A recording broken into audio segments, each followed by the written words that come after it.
ನಮಸ್ಕಾರ ಸ್ನೇಹಿತರೆ ಈ ವಿಡಿಯೋದಲ್ಲಿ ವಿವಿಧ ಸ್ಪರ್ಧಾತ್ಮಕ ಪರೀಕ್ಷೆಗಳಿಗೆ ಉಪಯುಕ್ತವಾಗುವಂತೆ ಭೂಗೋಳಶಾಸ್ತ್ರದ ಬಹು ಆಯ್ಕೆಯ ಪ್ರಶ್ನೋತ್ತರಗಳನ್ನು ನೋಡ್ತಾ ಹೋಗೋಣ.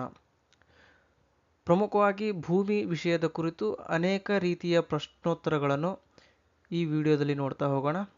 ಬನ್ನಿ ಹಾಗಾದರೆ ವಿಡಿಯೋವನ್ನು ಆರಂಭಿಸೋಣ. ಪ್ರಶ್ನೆ ಸಂಖ್ಯೆ 1. ಋತುಕಾಲಿಕವಾದ ಹೋಲಿಕೆ ಗರಿಷ್ಠವಾಗಿರುವುದು ಎಲ್ಲಿ? ಋತುಕಾಲಿಕವಾದ ಹೋಲಿಕೆ ಗರಿಷ್ಠವಾಗಿರುವುದು ಸರಿಯಾದ ಉತ್ತರ ಆಪ್ಷನ್ ಬಿ, ಮಧ್ಯ ಅಕ್ಷಾಂಶಗಳಲ್ಲಿ. ಪ್ರಶ್ನೆ ಸಂಖ್ಯೆ 2. ಭೂಮಿಯ ಮೇಲ್ಭಾಗವು ಶೇಕಡ ಎಷ್ಟರಷ್ಟು ಸೌರಜನ್ಯ ಶಾಖವನ್ನು ಪಡೆದುಕೊಳ್ಳುತ್ತದೆ? ಸರಿಯಾದ ಉತ್ತರ ಆಪ್ಷನ್ ಬಿ, ಶೇಕಡ 51ರಷ್ಟು ಸೌರಜನ್ಯ ಶಾಖವನ್ನು ಪಡೆದುಕೊಳ್ಳುತ್ತದೆ. ಪ್ರಶ್ನೆ ಸಂಖ್ಯೆ 3. ಧ್ರುವಗಳಲ್ಲಿ ಗರಿಷ್ಠವಾದ ಹಗಲಿನ ಅವಧಿ ಎಷ್ಟಿರುತ್ತದೆ? ಧ್ರುವಗಳಲ್ಲಿ ಗರಿಷ್ಠವಾದ ಹಗಲಿನ ಅವಧಿ ಎಷ್ಟಿರುತ್ತದೆ? ಸರಿಯಾದ ಉತ್ತರ ಆಪ್ಷನ್ ಡಿ, 6 ತಿಂಗಳು. ಪ್ರಶ್ನೆ ಸಂಖ್ಯೆ 4. ಸಂಕ್ರಾಂತಿಗಳಿಗೆ ಸಂಬಂಧಿಸಿದಂತೆ ಈ ಕೆಳಕಂಡವುಗಳಲ್ಲಿ ಯಾವುದು ನಿಜವಾಗಿದೆ? ಸಂಕ್ರಾಂತಿಗಳಿಗೆ ಸಂಬಂಧಿಸಿದಂತೆ ಈ ಕೆಳಕಂಡವುಗಳಲ್ಲಿ ಯಾವುದು ನಿಜವಾಗಿದೆ? ಸರಿಯಾದ ಉತ್ತರ ಆಪ್ಷನ್ ಸಿ ಆಗುತ್ತೆ. 1 ಮತ್ತು 2 ಮಾತ್ರ. ಅಂದರೆ ಇವು ಮಾರ್ಚ್ 21 ಮತ್ತು ಸೆಪ್ಟೆಂಬರ್ 23ರಂದು ಸಂಭವಿಸುತ್ತದೆ. ಇವು ಮಾರ್ಚ್ 21 ಮತ್ತು ಸೆಪ್ಟೆಂಬರ್ 21ರಂದು ಸಮಹಗಲು ಮತ್ತು ಸಮರಾತ್ರಿಯನ್ನು ಭೂಮಿಯ ಮೇಲಿನ ಎಲ್ಲ ಪ್ರದೇಶಗಳ ಮೇಲೂ ನಿರ್ಮಿಸುತ್ತದೆ. ಸರಿಯಾದ ಉತ್ತರ ಆಪ್ಷನ್ ಸಿ ಆಗುತ್ತೆ. ಮುಂದಿನ ಪ್ರಶ್ನೆ ಸಂಖ್ಯೆ 5. ಭೂಮಿಯ ಮೇಲೆ ಋತುಮಾನಗಳು ಸಂಭವಿಸುವುದು ಇದರಿಂದ? ಭೂಮಿಯ ಮೇಲೆ ಋತುಮಾನಗಳು ಸಂಭವಿಸುವುದು ಇದರಿಂದ? ಸರಿಯಾದ ಉತ್ತರ ಆಪ್ಷನ್ ಬಿ ಆಗುತ್ತೆ. ಭೂಮಿಯು ತನ್ನ ಕಕ್ಷಾಪಾತಳಿಯ ಮೇಲೆ 66 ವಾರಗಳಷ್ಟು ಓರೆಯಾಗಿದ್ದು ಸೂರ್ಯನ ಸುತ್ತಲಿನ ವಾರ್ಷಿಕ ಚಲನೆಯಿಂದ. ಸರಿಯಾದ ಉತ್ತರ ಆಪ್ಷನ್ ಬಿ. ಪ್ರಶ್ನೆ ಸಂಖ್ಯೆ 6. ಭೂಮಿಯು ತನ್ನ ಅಕ್ಷದ ಮೇಲೆ ಈ ರೀತಿ ಚಲಿಸುತ್ತದೆ. ಭೂಮಿಯು ತನ್ನ ಅಕ್ಷದ ಮೇಲೆ ಈ ರೀತಿ ಚಲಿಸುತ್ತದೆ. ಸರಿಯಾದ ಉತ್ತರ ಆಪ್ಷನ್ ಡಿ ಆಗುತ್ತೆ ಸ್ನೇಹಿತರೆ. ಪಶ್ಚಿಮದಿಂದ ಪೂರ್ವಕ್ಕೆ ಚಲಿಸುತ್ತದೆ. ಭೂಮಿಯು ತನ್ನ ಅಕ್ಷದ ಮೇಲೆ ಪಶ್ಚಿಮದಿಂದ ಪೂರ್ವಕ್ಕೆ ತಿರುಗುತ್ತದೆ. ಪ್ರಶ್ನೆ ಸಂಖ್ಯೆ 7. ಭೂಮಿಯ ಅಕ್ಷವು ಕಕ್ಷಾಪಾತಳಿಯ ಮೇಲೆ ಓರೆಯಾಗಿರುವುದು ಎಷ್ಟು? ಭೂಮಿಯ ಅಕ್ಷವು ಕಕ್ಷಾಪಾತಳಿಯ ಮೇಲೆ ಓರೆಯಾಗಿರುವುದು ಶೇಕಡ 66ರಷ್ಟು. ಪ್ರಶ್ನೆ ಸಂಖ್ಯೆ 8. ಭೂಮಿಯ ಸರಾಸರಿ ತ್ರಿಜ್ಯವು ಸಾಮಾನ್ಯವಾಗಿ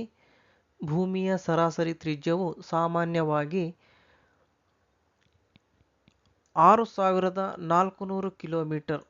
ಸರಿಯಾದ ಉತ್ತರ ಆಪ್ಷನ್ ಬಿ ಆಗುತ್ತೆ. ಭೂಮಿಯ ಸರಾಸರಿ ತ್ರಿಜ್ಯವು ಸಾಮಾನ್ಯವಾಗಿ 6400 ಕಿಲೋಮೀಟರ್. ಪ್ರಶ್ನೆ ಸಂಖ್ಯೆ 9. ಮೇಷ ಸಂಕ್ರಾಂತಿಯು ಸಂಭವಿಸುವ ದಿನವೆಂದರೆ? ಜೂನ್ 21. ಜೂನ್ 21 ವಿಶ್ವ ಯೋಗ ದಿನಾಚರಣೆಯನ್ನು ಆಚರಿಸಲಾಗುತ್ತೆ. ಜೂನ್ 21 ಮೇಷ ಸಂಕ್ರಾಂತಿಯು ಸಂಭವಿಸುವ ದಿನವಾಗಿದೆ. ಹಾಗೆಯೇ ಅತಿ ದೀರ್ಘ ಹಗಲನ್ನು ಹೊಂದಿದ ದಿನ ಅಂತ ಕೇಳಿದರೆ ಜೂನ್ 21 ಸರಿಯಾದ ಉತ್ತರವಾಗಿರುತ್ತೆ. ಪ್ರಶ್ನೆ ಸಂಖ್ಯೆ 10.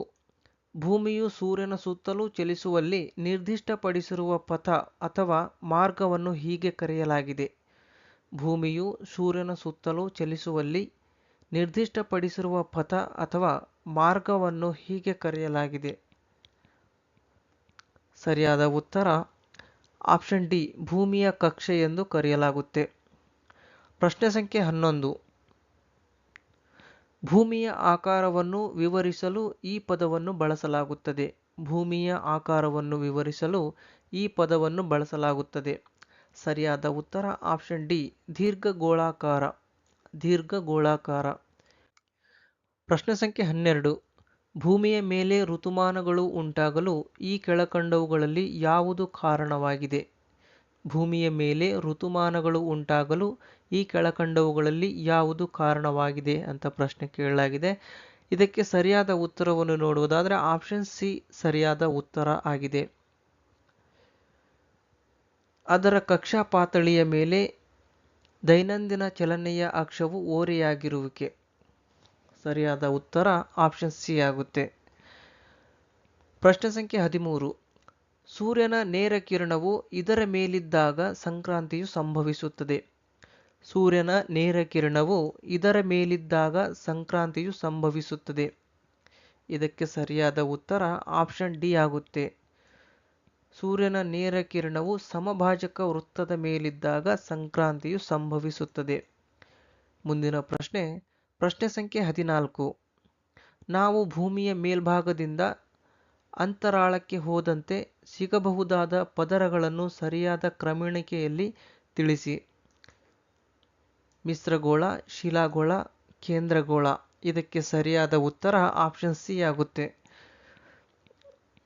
ಮೊದಲನೇದಾಗಿ ಶಿಲಾಗೋಳ ಬರುತ್ತೆ, ನಂತರ ಮಿಶ್ರಗೋಳ, ಹಾಗೆಯೇ ಕೊನೆಯದಾಗಿ ಕೇಂದ್ರಗೋಳ ಬರುತ್ತೆ. ಭೂಮಿಯ ಮೇಲೆ ಶಿಲಾಗೋಳ, ನಂತರ ಮಿಶ್ರಗೋಳ, ಹಾಗೆಯೇ ಕೊನೆಯದಾಗಿ ಬರುವುದು ಕೇಂದ್ರಗೋಳ. ಹಾಗಾಗಿ ಸರಿಯಾದ ಉತ್ತರ ಆಪ್ಷನ್ ಸಿ ಆಗುತ್ತೆ. ಪ್ರಶ್ನೆ ಸಂಖ್ಯೆ 15. ದಕ್ಷಿಣಾರ್ಧಗೋಳದಲ್ಲಿ ಸಂಭವಿಸುವುದು ಯಾವಾಗ? ದಕ್ಷಿಣ ಗೋಳಾರ್ಧದಲ್ಲಿ ಬೇಸಿಗೆ ಸಮಯವು ಸಂಭವಿಸುವುದು ಯಾವಾಗ? ಸರಿಯಾದ ಉತ್ತರ ಆಪ್ಷನ್ ಎ ಆಗುತ್ತೆ. ದಕ್ಷಿಣ ಗೋಳಾರ್ಧದಲ್ಲಿ ದೀರ್ಘ ಹಗಲು ಇರುವ ದಿನ ಯಾವಾಗಂತ ಪರೋಕ್ಷವಾಗಿ ಪ್ರಶ್ನೆ ಕೇಳಲಾಗಿದೆ. ಅದು ಡಿಸೆಂಬರ್ 22 ಆಗುತ್ತೆ. ದಕ್ಷಿಣ ಗೋಳಾರ್ಧದಲ್ಲಿ ಬೇಸಿಗೆಯ ಅವಧಿಯು ಸಂಭವಿಸುವುದು ಯಾವಾಗ? ಡಿಸೆಂಬರ್ 22. ಮುಂದಿನ ಪ್ರಶ್ನೆ ಸಂಖ್ಯೆ 16. ಭೂಮಿಯ ಮೇಲಿನ ಒಂದು ನಿರ್ದಿಷ್ಟ ಬಿಂದುವಿನಲ್ಲಿ, ಉದಾಹರಣೆ ದೆಹಲಿ, ಒಂದು ದಿನದ ಹಾಲಿನ ಅವಧಿಯಲ್ಲಿ ಉಷ್ಣಾಂಶವು ಇಲ್ಲಿನ ಸಾಮಾನ್ಯ ಚಳಿಗಾಲಕ್ಕಿಂತ ಬೇಸಿಗೆಯ ಅವಧಿಯಲ್ಲಿ ಅಧಿಕವಾಗಿರುತ್ತದೆ, ಏಕೆಂದರೆ? ಸರಿಯಾದ ಉತ್ತರ ಆಪ್ಷನ್ ಬಿ ಆಗುತ್ತೆ. ಭೂಮಿಯ ಮೇಲೆ ಬೀಳುವ ಸೂರ್ಯನ ಕಿರಣಗಳು ಚಳಿಗಾಲದಲ್ಲಿ ಹೆಚ್ಚು ಓರೆಯಾಗಿರುತ್ತದೆ. ಮುಂದಿನ ಪ್ರಶ್ನೆ ಸಂಖ್ಯೆ 17. 1 ಡಿಗ್ರಿ ಭೂಮಿಯ ಪರಿಧಿಯ ಅಂದಾಜಿನಲ್ಲಿ ಹೊಂದಿರುವ ಅಳತೆ ಎಂದರೆ?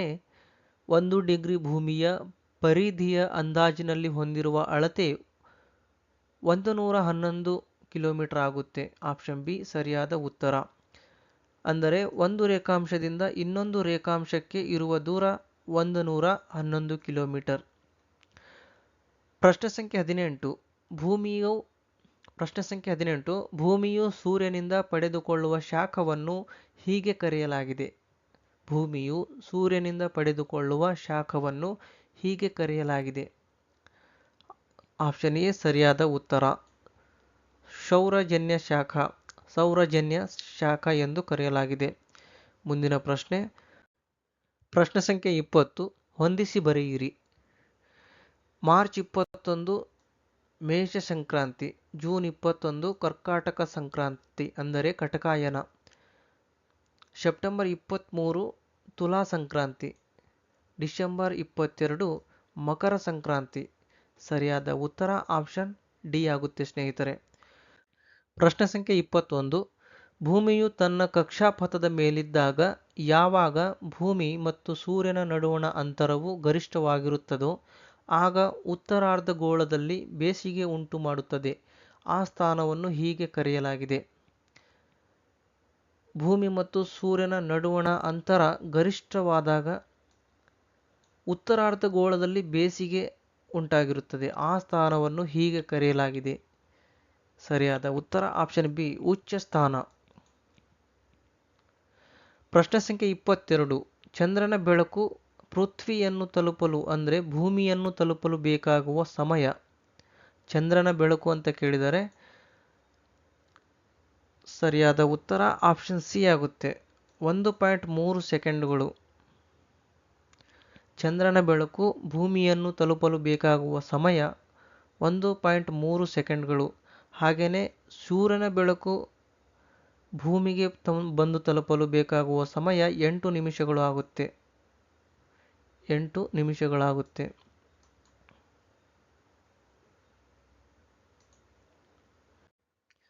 ಪ್ರಶ್ನೆ ಸಂಖ್ಯೆ 23.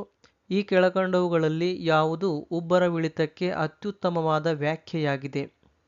ಸರಿಯಾದ ಉತ್ತರ ಆಪ್ಷನ್ ಸಿ. ಸೂರ್ಯ ಮತ್ತು ಚಂದ್ರನ ಗುರುತ್ವಾಕರ್ಷಣ ಬಲದಿಂದ ಸಮುದ್ರದ ನೀರು ಕಾಲಿಕವಾಗಿ ಏರುವ ಮತ್ತು ಇಳಿಯುವಿಕೆಯಾಗಿದೆ. ಸರಿಯಾದ ಉತ್ತರ ಆಪ್ಷನ್ ಸಿ. ಪ್ರಶ್ನೆ ಸಂಖ್ಯೆ 24. ಭೂಗೋಳದಾದ್ಯಂತ ಹಗಲು ಮತ್ತು ರಾತ್ರಿಗಳು ಸಮನಾಗಿರುತ್ತವೆ. ಆಗ ಸೂರ್ಯನ ನೇರ ಕಿರಣಗಳು ಬೀಳುವುದು ಇದರ ಮೇಲೆ. ಸರಿಯಾದ ಉತ್ತರ ಆಪ್ಷನ್ ಸಿ. ಸಮಭಾಜಕ ವೃತ್ತದ ಮೇಲೆ. ಪ್ರಶ್ನೆ ಸಂಖ್ಯೆ 25. ಭೂಮಿಯ ಉಚ್ಚ ಸ್ಥಾನ ಮತ್ತು ನೀಚ ಸ್ಥಾನಗಳ ನಡುವೆ ಕಂಡುಬರುವ ಅಂತರಗಳಲ್ಲಿನ ಸರಾಸರಿ ದೂರವು ಎಷ್ಟು ಅಂತ ಕೇಳಿದ್ದಾರೆ. ಅದು ದಶಲಕ್ಷ ಕಿಲೋಮೀಟರ್ಗಳಲ್ಲಿ. ಭೂಮಿಯು ಸೂರ್ಯನಿಂದ ದೂರ ಇರುವ ಸ್ಥಾನ ಉಚ್ಚ ಸ್ಥಾನ, ಹಾಗೆಯೇ ಹತ್ತಿರವಿರುವ ಸ್ಥಾನ ನೀಚ ಸ್ಥಾನ. ಹಾಗಾಗಿ ಭೂಮಿಯು ಸೂರ್ಯನಿಂದ ಎಷ್ಟು ದೂರದಲ್ಲಿದೆ ಅಂತ ಪ್ರಶ್ನೆ ಕೇಳಲಾಗಿದೆ. ಸರಿಯಾದ ಉತ್ತರ ಆಪ್ಷನ್ ಬಿ. 149 ಕಿಲೋಮೀಟರ್. ಪ್ರಶ್ನೆ ಸಂಖ್ಯೆ 26. ಭೂಮಿಯು ತನ್ನ ಅಕ್ಷದ ಮೇಲೆ ಚಲಿಸುತ್ತಾ ಒಂದು ಸುತ್ತು ಬರಲು ನಿಖರವಾಗಿ ತೆಗೆದುಕೊಳ್ಳುವ ಸಮಯವೆಂದರೆ? ಸರಿಯಾದ ಉತ್ತರ ಆಪ್ಷನ್ ಎ ಆಗುತ್ತೆ. ಸರಿಯಾದ ಉತ್ತರ ಆಪ್ಷನ್ ಎ. 23 ಗಂಟೆಗಳು 56 ನಿಮಿಷಗಳು ಹಾಗೂ 4.09 ಸೆಕೆಂಡ್ಗಳು. ಭೂಮಿಯು ಒಂದು ಸುತ್ತಾಕಿ ಬರಲು ತನ್ನನ್ನೇ ತಾನು ಸುತ್ತಾಕಿ ಬರಲು 23 ಗಂಟೆ 56 ನಿಮಿಷ 4.9 ಸೆಕೆಂಡ್ಗಳು ಬೇಕಾಗುತ್ತದೆ.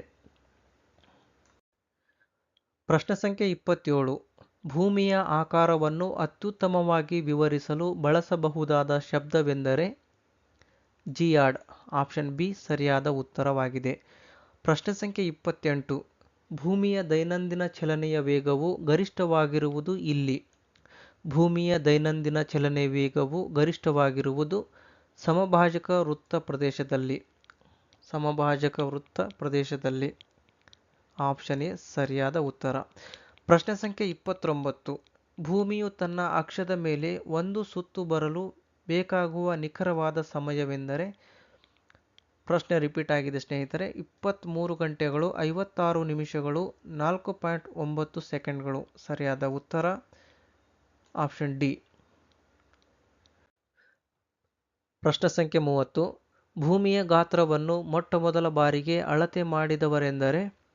ಭೂಮಿಯ ಗಾತ್ರವನ್ನು ಮೊಟ್ಟಮೊದಲ ಬಾರಿಗೆ ಅಳತೆ ಮಾಡಿದವರು ಎರಟೋಸ್ತನೀಸ್. ಆಪ್ಷನ್ ಡಿ ಸರಿಯಾದ ಉತ್ತರ. ಎರಟೋಸ್ತನೀಸ್. ಇವರನ್ನು ಭೂಗೋಳಶಾಸ್ತ್ರದ ಪಿತಾಮಹ ಎಂದು ಕರೆಯಲಾಗುತ್ತೆ. ಇವರನ್ನು ಭೂಗೋಳಶಾಸ್ತ್ರದ ಪಿತಾಮಹರು ಎಂದು ಕರೆಯಲಾಗುತ್ತೆ. ಪ್ರಶ್ನೆ ಸಂಖ್ಯೆ 31. ಯಾವಾಗಲೂ ಭೂಮಿಯಿಂದ ಚಂದ್ರನ ಒಂದೇ ಪಾರ್ಶ್ವವು ಗೋಚರಿಸುತ್ತದೆ ಏಕೆಂದರೆ? ಯಾವಾಗಲೂ ಭೂಮಿಯಿಂದ ಚಂದ್ರನ ಒಂದೇ ಭಾಗವು ಗೋಚರಿಸುತ್ತದೆ ಏಕೆಂದರೆ? Option D. ಚಂದ್ರನ ಅಕ್ಷ ಚಲನೆ ಮತ್ತು ಕಕ್ಷಾ ಚಲನೆಗಳೆರಡರ ಅವಧಿಗಳು ಸಮನಾಗಿದೆ. ಚಂದ್ರನ ಅಕ್ಷ ಚಲನೆ ಮತ್ತು ಕಕ್ಷಾ ಚಲನೆಗಳೆರಡರ ಅವಧಿಗಳು ಸಮನಾಗಿವೆ. ಪ್ರಶ್ನೆ ಸಂಖ್ಯೆ 32. ಹಗಲು ಮತ್ತು ರಾತ್ರಿಗಳು ಉಂಟಾಗುವುದು ಇದರಿಂದ.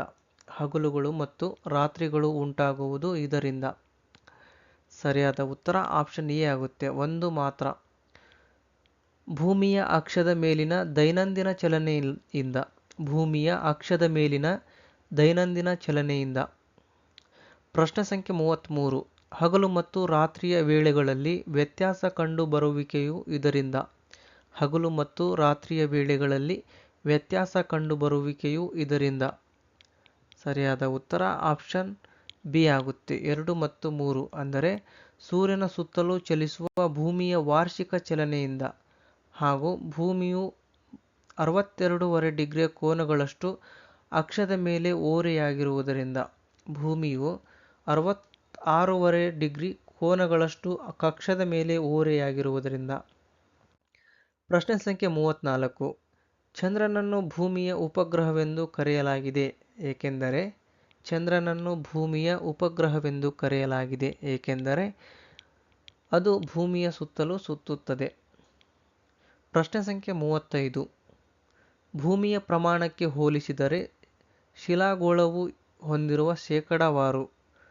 ಭೂಮಿಯ ಪ್ರಮಾಣಕ್ಕೆ ಹೋಲಿಸಿದರೆ ಶಿಲಾಗೋಳವು ಹೊಂದಿರುವ ಶೇಕಡಾವಾರು ಪ್ರಮಾಣ ಎಷ್ಟು ಅಂತ ಕೇಳಲಾಗಿದೆ. ಸರಿಯಾದ ಉತ್ತರ ಆಪ್ಷನ್ ಎ. 0.5%. ಶೇಕಡ 0.5ರಷ್ಟು. ಮುಂದಿನ ಪ್ರಶ್ನೆ ಸಂಖ್ಯೆ 36. 45 ಡಿಗ್ರಿ ಅಕ್ಷಾಂಶದ ಪ್ರದೇಶದಲ್ಲಿ ಭೂಮಿಯು ತನ್ನ ಅಕ್ಷದಲ್ಲಿ ಚಲಿಸುತ್ತಿರುವ ವೇಗದ ಪ್ರಮಾಣವು ಎಷ್ಟು ಅಂತ ಕೇಳಿದ್ದಾರೆ. ಆಪ್ಷನ್ ಸಿ ಪ್ರತಿ ಗಂಟೆಗೆ 1120 ಕಿಲೋಮೀಟರ್ ಸರಿಯಾದ ಉತ್ತರವಾಗಿದೆ. 45 ಡಿಗ್ರಿ ಅಕ್ಷಾಂಶದ ಪ್ರದೇಶದಲ್ಲಿ ಭೂಮಿಯು ತನ್ನ ಅಕ್ಷದಲ್ಲಿ ಚಲಿಸುತ್ತಿರುವ ವೇಗದ ಪ್ರಮಾಣ ಪ್ರತಿ ಗಂಟೆಗೆ 1120 ಕಿಲೋಮೀಟರ್. ಪ್ರಶ್ನೆ ಸಂಖ್ಯೆ 37. ಅಧಿಕ ಭರತವು ಸಂಭವಿಸುವುದು ಯಾವಾಗ ಎಂದರೆ ಆಪ್ಷನ್ ಡಿ ಸರಿಯಾದ ಉತ್ತರ. ಚಂದ್ರ, ಸೂರ್ಯ ಮತ್ತು ಭೂಮಿಗಳೆಲ್ಲವೂ ಒಂದೇ ಸರಳ ರೇಖೆಯಲ್ಲಿ ಇದ್ದಾಗ. ಅಧಿಕ ಭರತವು ಸಂಭವಿಸುವುದು ಚಂದ್ರ, ಸೂರ್ಯ ಮತ್ತು ಭೂಮಿಗಳೆಲ್ಲವೂ ಒಂದೇ ಸರಳ ರೇಖೆಯಲ್ಲಿ ಇದ್ದಾಗ. ಮುಂದಿನ ಪ್ರಶ್ನೆ ಸಂಖ್ಯೆ 38. ಉತ್ತರ ಧ್ರುವ ಪ್ರದೇಶದಲ್ಲಿ 6 ತಿಂಗಳ ದೀರ್ಘ ಹಗಲು ಮತ್ತು ದಕ್ಷಿಣ ಧ್ರುವ ಪ್ರದೇಶದಲ್ಲಿ 6 ತಿಂಗಳ ದೀರ್ಘ ರಾತ್ರಿ ಅವಧಿಗಳು ಉಂಟಾಗುವುದು ಏಕೆಂದರೆ. ಆಪ್ಷನ್ ಬಿ ಭೂಮಿಯು ತನ್ನ ಕಕ್ಷಾ ಪಾತಳಿಯ ಕಡೆಗೆ ಓರೆಯಾಗಿರುವುದರಿಂದ.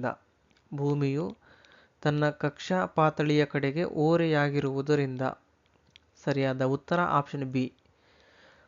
ಪ್ರಶ್ನೆ ಸಂಖ್ಯೆ 39. ಹಸಿರು ಮನೆ ಪರಿಣಾಮ ಎಂದರೆ ವಾಯುಮಂಡಲದಲ್ಲಿ ಇಂಗಾಲದ ಡೈಆಕ್ಸೈಡ್ನಿಂದ ಸೌರಶಕ್ತಿಯನ್ನು ನಿಯಂತ್ರಿಸುವಿಕೆ. ಸರಿಯಾದ ಉತ್ತರ ಆಪ್ಷನ್ ಸಿ ಆಗುತ್ತೆ. ವಾಯುಮಂಡಲದ ಇಂಗಾಲದ ಡೈಆಕ್ಸೈಡ್ನಿಂದ ಸೌರಶಕ್ತಿಯನ್ನು ನಿಯಂತ್ರಿಸುವಿಕೆ. ಮುಂದಿನ ಪ್ರಶ್ನೆ ಸಂಖ್ಯೆ 40. ಸೂರ್ಯನ ಸುತ್ತಲೂ ಭೂಮಿಯು ತನ್ನ ವಾರ್ಷಿಕ ಗತಿಯಲ್ಲಿ ಕ್ರಮಿಸಬಲ್ಲ ದೂರವೆಂದರೆ. ಸೂರ್ಯನ ಸುತ್ತಲೂ ಭೂಮಿಯು ತನ್ನ ವಾರ್ಷಿಕ ಗತಿಯಲ್ಲಿ ಕ್ರಮಿಸಬಲ್ಲ ದೂರವೆಂದರೆ. ಸರಿಯಾದ ಉತ್ತರ ಆಪ್ಷನ್ ಸಿ 966 ದಶಲಕ್ಷ ಕಿಲೋಮೀಟರ್.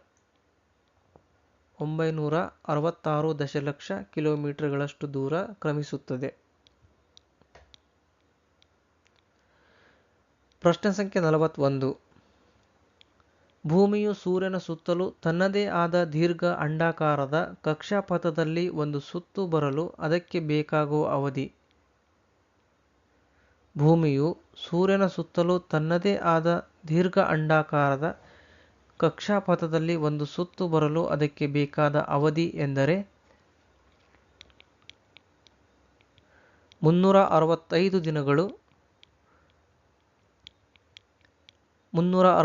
ದಿನಗಳು. 5 ಗಂಟೆಗಳು 48 ನಿಮಿಷಗಳು 45.51 ಸೆಕೆಂಡ್ಗಳು. ಸರಿಯಾದ ಉತ್ತರ ಆಪ್ಷನ್ ಡಿ ಆಗುತ್ತೆ. ಮುಂದಿನ ಪ್ರಶ್ನೆ ಸಂಖ್ಯೆ 42.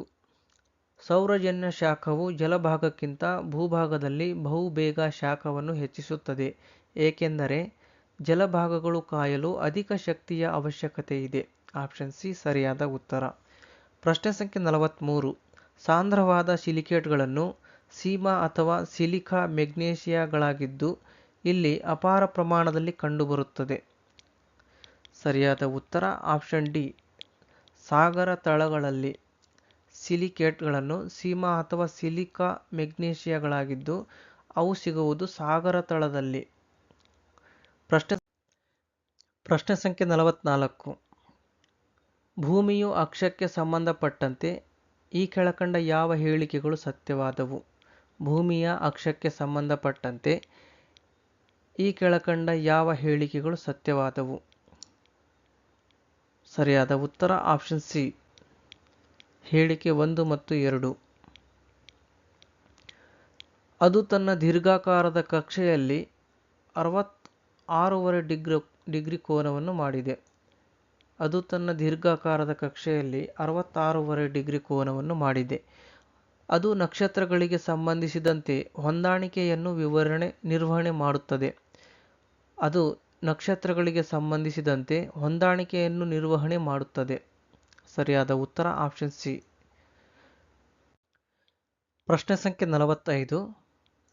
ಸಂಕ್ರಾಂತಿಗಳಿಗೆ ಸಂಬಂಧಿಸಿದಂತೆ ಈ ಕೆಳಗಿನವುಗಳಲ್ಲಿ ಯಾವುದು ನಿಜವಾದದ್ದು.